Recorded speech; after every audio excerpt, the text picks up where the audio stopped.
Hello friends, good morning. നമ്മുടെ Kerala TV സീരിയലിലേക്ക് എല്ലാവർക്കും സ്വാഗതം. അഭിതയെ നല്ല മീശയൊക്കെ വെട്ടി നല്ല സുന്ദരനായിക്കൊണ്ടിരിക്കുമ്പോഴാണ് നവ്യ അങ്ങോട്ടേക്ക് വരുന്നത്. നീ ഇത് എന്ത് ചെയ്യാന്ന് ചോദിച്ചു. ഞാൻ പുതിയതായിട്ട് ജോയിൻ ചെയ്യാൻ പോലെ അപ്പോൾ ഇച്ചിരി ഗ്ലാമറായിട്ടൊക്കെ ഇരിക്കണ്ടേ നവ്യ ഇങ്ങനെ ചോദിക്കുക. നവ്യോട് അതൊക്കെ കേട്ടപ്പോൾ നവ്യക്ക് ഭയങ്കര സന്തോഷം. നീ 1-ാം തീയതി AN ജ്വല്ലറിയിൽ ജോയിൻ ചെയ്യാൻ പോകുന്ന നിൻ്റെ ഫ്രണ്ട്സിനോട് എല്ലാവരോടും പറഞ്ഞു നടക്കുകയല്ലേ, എന്നിട്ട് നിൻ്റെ വീട്ടിലുള്ളവരോട് നീ അത് പറഞ്ഞോ എന്ന് നവ്യ ചോദിച്ചു. അറ്റ്ലീസ്റ്റ് നിൻ്റെ മുത്തശ്ശനോടെങ്കിലും നീ അത് പറഞ്ഞോ എന്ന് ചോദിക്കുമ്പം അയ്യോ അത് നീയല്ലേ പറയേണ്ടതെന്ന് ചോദിച്ചു അബി. ഞാനെന്തിനാണ് അത് പറയുന്നത്? നീ നിൻ്റെ മുത്തശ്ശനോടും മുത്തശ്ശിയോടും പോയി അനുവാദം ചോദിക്കാൻ പറഞ്ഞു. അപ്പോൾ അബിക്ക് പേടിയായി. അല്ല, അവർ പോവണ്ടെന്ന് പറഞ്ഞാലും നമ്മൾ പോകുമല്ലോ. അല്ല, ഇനിയിപ്പോൾ വീട്ടിലുള്ളവരങ്ങനെ തറപ്പിച്ച് പറഞ്ഞു കഴിഞ്ഞാൽ പോകാൻ പറ്റത്തില്ല നവ്യെന്ന് അബി പറയാണ്. പോകാൻ പറ്റത്തില്ലെന്നോ? അങ്ങനെ എങ്ങാനും വന്നാലേ എന്നെ ഞാൻ വെട്ടിക്കൊല്ലുമെന്ന് നവ്യ അബിയോട് പറഞ്ഞു. എന്താ വിട്ട് നിൽക്കും അബി, എന്ത് കഷ്ടപ്പെട്ടിട്ടാണ് നമ്മൾ ഈ ജോലി സംഘടിപ്പിച്ചത്.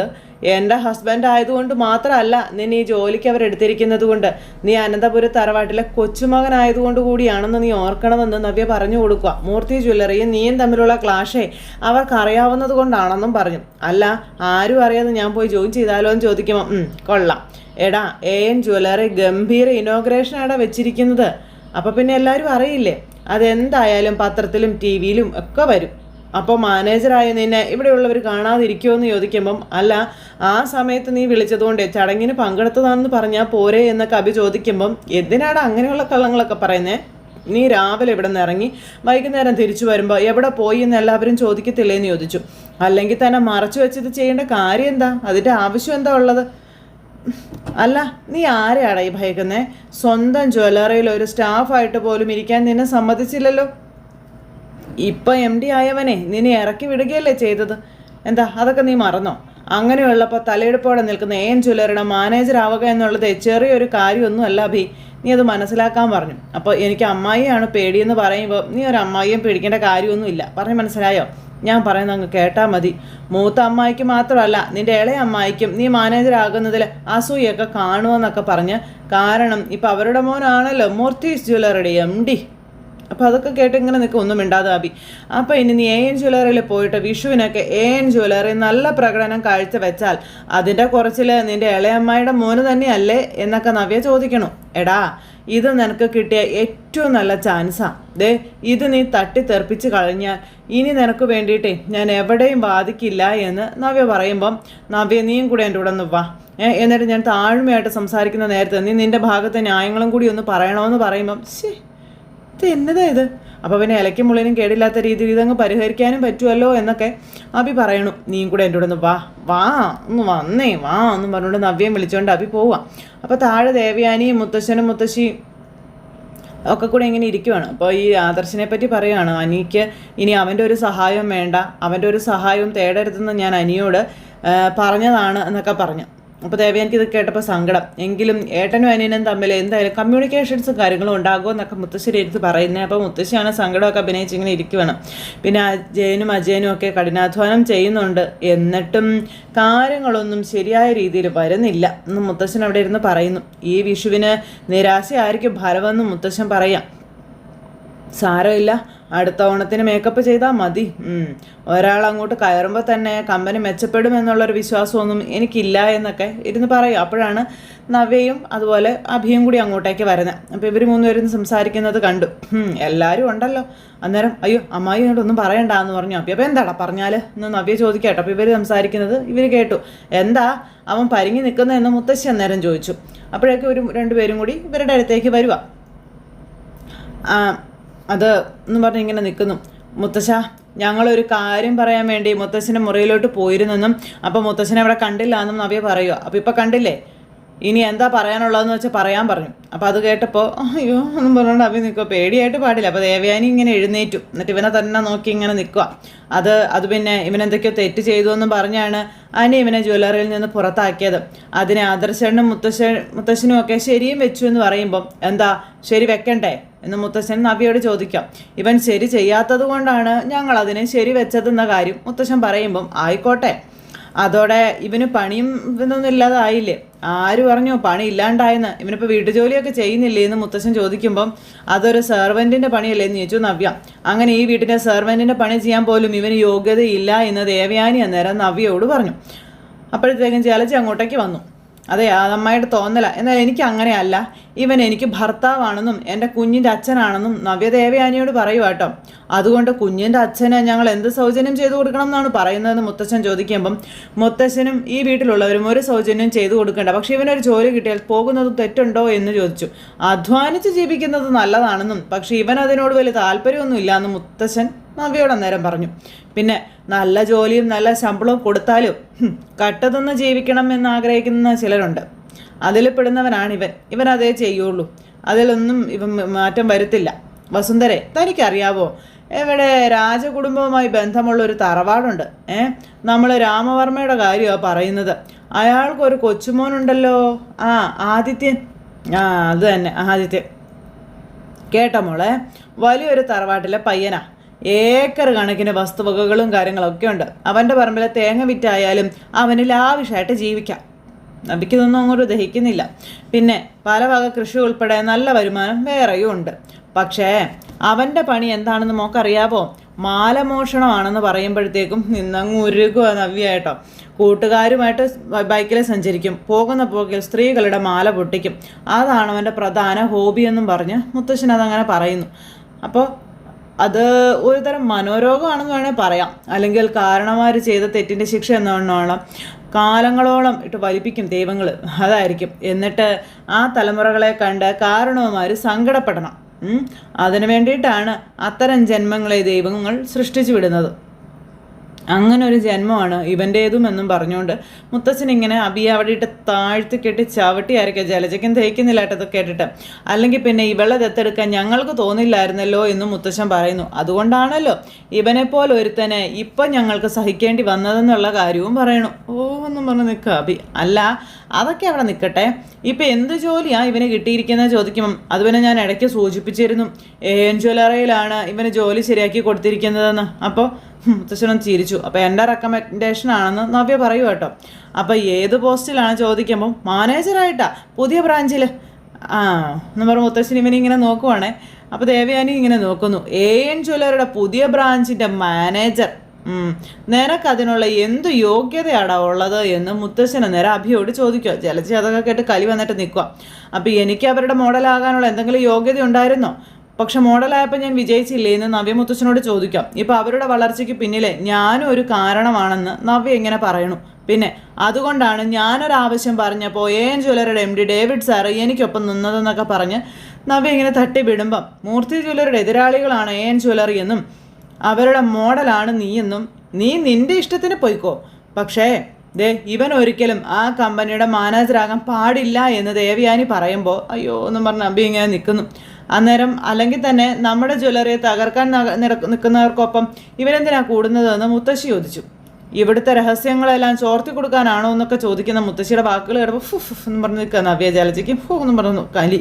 എന്നാൽ പിന്നെ ഇവിടുത്തെ ജ്വല്ലറിയിൽ ഇവന് ജോലി കൊടുക്കുക, അതും ചെയ്യത്തില്ല.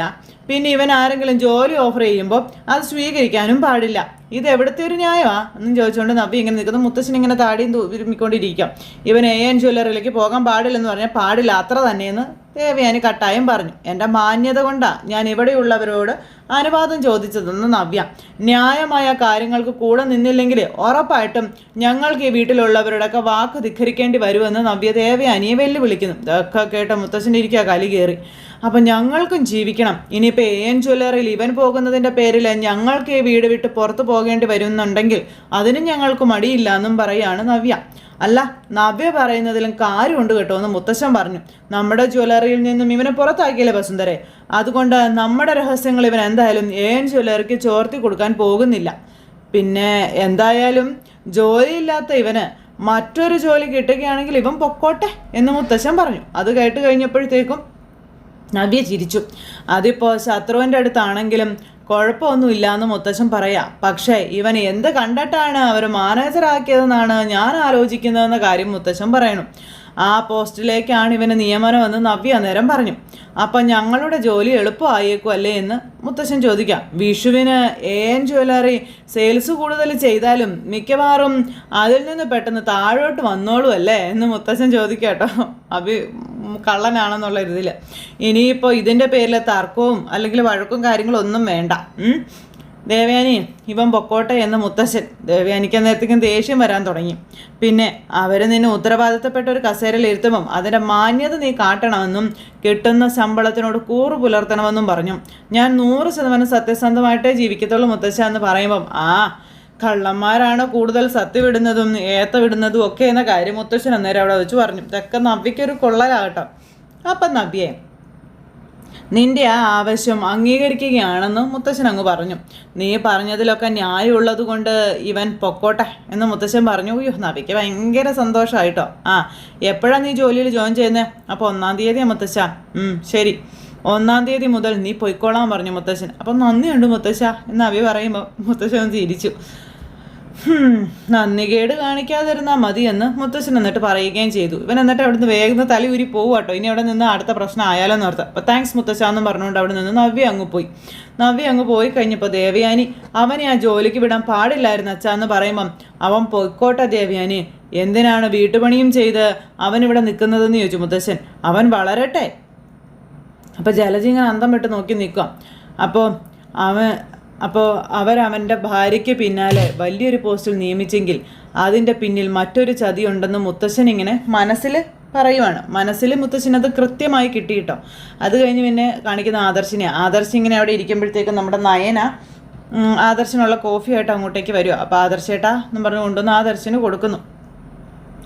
അമ്മ വിളിച്ചിട്ടേ AN ജ്വല്ലറി പുതിയ ബ്രാഞ്ചിൻ്റെ മാനേജറായിട്ട് അഭി ജോയിൻ ചെയ്ത വിവരം പറഞ്ഞായിരുന്നു എന്ന് പറഞ്ഞു.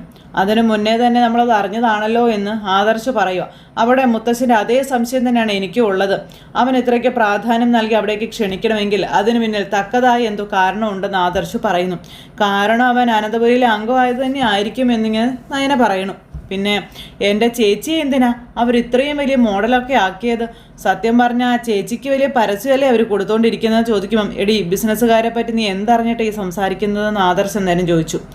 നല്ലൊരു ബിസിനസ്സുകാരൻ പുതിയ ബ്രാഞ്ചിൽ മാനേജറായിട്ട് ഒരാളെ നിയമിക്കുക എന്ന് പറയുമ്പം അവനെക്കുറിച്ച് A to Z അന്വേഷിക്കും. ഞാൻ ഗൾഫിൽ പോയപ്പോൾ ഞാൻ അവിടെ എത്തുന്നുണ്ടെന്നും അതുപോലെ തന്നെ മുംബൈ പോയപ്പോഴത്തേക്കും അവിടെ എന്നെ എങ്ങനെ കൈകാര്യം ചെയ്യണമെന്നും കൃത്യമായി മനസ്സിലാക്കിയവരാണ് ഈ AN ജ്വല്ലറിക്കാരെന്ന കാര്യം പറഞ്ഞ് അങ്ങനെയുള്ളവർക്ക് അവരുടെ ഡീറ്റെയിൽസ് കിട്ടാതിരിക്കുമോ എന്നും ചോദിക്കുവാണ്. അവൻ സ്വർണം കടത്തിയതിൻ്റെ പേരിൽ ജയിലിൽ കിടന്നിട്ടുള്ളവൻ അങ്ങനെയുള്ള ഒരുത്തനെ വിശ്വസിച്ച് ഇതുപോലുള്ളൊരു ഉത്തരവാദിത്തപ്പെട്ട ജോലിയൊക്കെ ഏൽപ്പിക്കാൻ തയ്യാറാകുമോ എന്നൊക്കെ ആദർശ് ചോദിക്കുവാണ്. അതുപോലെ തന്നെ അങ്ങനെ നോക്കുമ്പോൾ അതെല്ലാം മറന്ന് അവനൊരു പൊസിഷനിൽ ഇരുത്തുകയാണെങ്കിൽ നമ്മൾ ചിന്തിക്കുന്നതിനപ്പുറം മറ്റെന്തോ പിന്നിൽ നടക്കുന്നുണ്ടെന്ന് വേണം കരുതാനെന്ന് പറയുമ്പോൾ അഭി ഏതെങ്കിലും രീതിയിൽ AN ജ്വല്ലറിക്കാരെ സഹായിച്ചിട്ടുണ്ടാകുമോ എന്ന് നയനി അന്നേരം ആദർശിനോട് ചോദിക്കുക. അതിന് പ്രത്യുപകാരമായിട്ടായിരിക്കും അവൻ അങ്ങനെ ഒരു സ്ഥാനം ചിലപ്പോൾ കൊടുക്കുന്നത്. അങ്ങനെ ആയിക്കൂടെ ആദർശേട്ടാന്ന് ചോദിക്കുമ്പോൾ അതിൻ്റെ പ്രത്യുപകാരമായിട്ട് അവൻ ചോദിക്കുന്ന പൈസ കൊടുത്താൽ പോരെ. ഇതിപ്പോൾ പൈസ മുക്കുന്ന ഒരുത്തൻ അഭി അങ്ങനെയുള്ള ഒരുത്തൻ ഇതുപോലുള്ള സ്ഥാനത്ത് കയറ്റിയിരുത്തിയാൽ കമ്പനി തുടക്കത്തിലെ തന്നെ പൊളിയത്തില്ലേ എന്ന് ചോദിച്ചു. അവർ രണ്ടാമതൊരു ബ്രാഞ്ച് തുടങ്ങുന്ന വിഷുവിന് മൂർത്തി ജ്വല്ലറി പൊട്ടിക്കാൻ വേണ്ടി തന്നെയാണെന്നുള്ള കാര്യവും പറഞ്ഞ് അങ്ങനെയുള്ള ഒരു കഴിവും പ്രാപ്തിയുള്ള ആൾക്കാരെ മാത്രമേ മാനേജറിൻ്റെ ചെയറിൽ പിടിച്ചിരുത്തത്തുള്ളൂ. അഭി ഇവിടുത്തെ ഏറ്റവും വലിയ ജ്വല്ലറിക്കാർ പോലും നിയമിക്കത്തില്ല. അതുപോലെ തന്നെ ചെറുകിട ആൾക്കാരും AN ജ്വല്ലറിക്കാർ കാണിക്കുന്നതൊന്നും നമുക്ക് ചിന്തിക്കാൻ പോലും കഴിയാത്ത കാര്യങ്ങളാണെന്നും അതിൻ്റെയൊക്കെ പിന്നിൽ എന്തായാലും നമ്മൾ അന്വേഷിക്കുന്ന കാര്യങ്ങൾ ഒളിഞ്ഞിരിപ്പുണ്ടെന്ന് ഉറപ്പാണെന്ന് പറഞ്ഞു. അപ്പോൾ നമ്മളെ മാനസികമായിട്ട് തകർക്കാൻ വേണ്ടിയിട്ടാണെങ്കിൽ ഇങ്ങനെയൊക്കെ ചെയ്യുന്നതെന്ന് ചോദിക്കുമ്പം എടി നമ്മളെ തകർക്കുന്നതിനേക്കാളും കൂടുതൽ നമ്മളെ പ്രൊവോക്ക് ചെയ്യാൻ അവർ ശ്രമിച്ചുകൊണ്ടിരിക്കുന്നതെന്നും നമ്മൾ പുറത്താക്കി അവർ വെക്കുമെന്ന് പറയുമ്പോൾ വീടിനകത്ത് ചില പ്രശ്നങ്ങൾ ഉണ്ടാകുമെന്ന് അവർക്ക് അറിയാമെന്നും അതുകൊണ്ട് ഇതൊരു താൽക്കാലിക നിയമനമായിട്ട് എനിക്ക് തോന്നുന്നതെന്ന് ആദർശ് പറയുമ്പോൾ അവനോട് ആ കസേരയിൽ ഇരിക്കാൻ പാടില്ലെന്ന് അവനോട് തറപ്പിച്ച് പറഞ്ഞാൽ അവനത് കേട്ടല്ലേ പറ്റുമെന്ന് ചോദിച്ചു നയന. അങ്ങനെയുള്ള പ്രഷറൊക്കെ അമ്മ കൊടുക്കുന്നുണ്ടാവും. എങ്കിലും അവൻ പോകുന്നെങ്കിൽ പോട്ടെ എന്നാണ് ഞാൻ പറയുന്നത്. നവ്യയുടെ റെക്കമെൻഡേഷനിലായിരിക്കും അവന് ഈ ജോലി കിട്ടിയത്. അപ്പോൾ അവൾ നിർബന്ധിച്ചാൽ പിന്നെ അവന് പോവാതിരിക്കാൻ തീരെ പറ്റത്തില്ല എന്ന് പറഞ്ഞു. അപ്പോൾ സത്യങ്ങൾ ഇനിയും നവ്യേച്ചി അറിയിക്കാതിരിക്കുന്നത് വലിയ വലിയ അപകടങ്ങൾ ഉണ്ടാക്കും ആദർശേട്ടാന്ന് പറയുമ്പോൾ നമ്മളായിട്ട് സത്യങ്ങൾ ഉണ്ടാക്കിയിട്ട് പറഞ്ഞിട്ട് വലിയ വലിയ അപകടങ്ങൾ നമ്മളായിട്ട് ഉണ്ടാക്കാൻ പോകണ്ട. ഇപ്പോൾ പോകുന്ന പോലെ കാര്യങ്ങളൊക്കെ പോട്ടെ. പിന്നെ നിന്റെ ചേച്ചിയുടെ അഹങ്കാരത്തിന് എന്നെങ്കിലും അവൾക്ക് തിരിച്ചടി കിട്ടാതിരിക്കത്തില്ലല്ലോ. അന്ന് കിട്ടട്ടെ. നമ്മുടെ ജ്വല്ലറിയിൽ നിന്ന് പുറത്താക്കിയത് അവനെയാണ് ഇപ്പോൾ അവിടെ മാനേജറാക്കാൻ പോകുന്നത്. ഒരർത്ഥത്തിൽ അവനിപ്പോൾ ഉള്ളുകൊണ്ട് ചിരിക്കുന്നുണ്ടായിരിക്കും. അനിയാണല്ലോ അവനെ പുറത്താക്കിയത്. അപ്പോൾ ഇതൊക്കെ കണ്ടും കേട്ട് നമുക്ക് തൽക്കാലം സമാധാനമായിട്ടിരിക്കാം.